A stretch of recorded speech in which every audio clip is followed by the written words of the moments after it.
Well, before the break, we mentioned that satellites do, in fact, move around the Earth. Satellites in near-Earth orbit travel at around 18,000 miles per hour. Further out, when you are about maybe 22,000 miles from the center of the Earth, you can be geosynchronous. Now, who put this all together? Who figured this out? Believe it or not, it was all figured out 300 or so years ago by Isaac Newton. And how did he do this? Well, one day he was walking on his country estate, and he looked at the moon. And he asked himself a fateful question.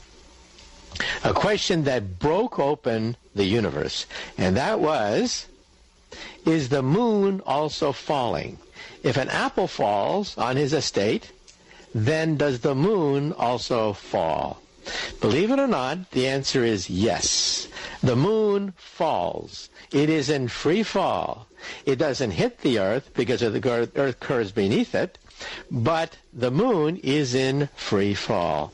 And then he had the idea that if you have an apple and you're sitting on a mountaintop and you throw the apple, of course, will go down the mountaintop.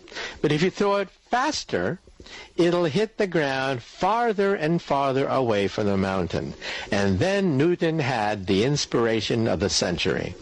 He said, if you throw the apple fast enough, it'll go completely around the Earth and hit the back of your head. And then he said, that is the moon.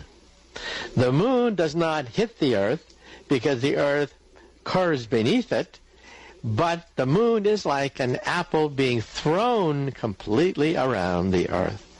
And so, yes, satellites do move. It's not a question of satellites being stationary and the Earth moves beneath the satellites.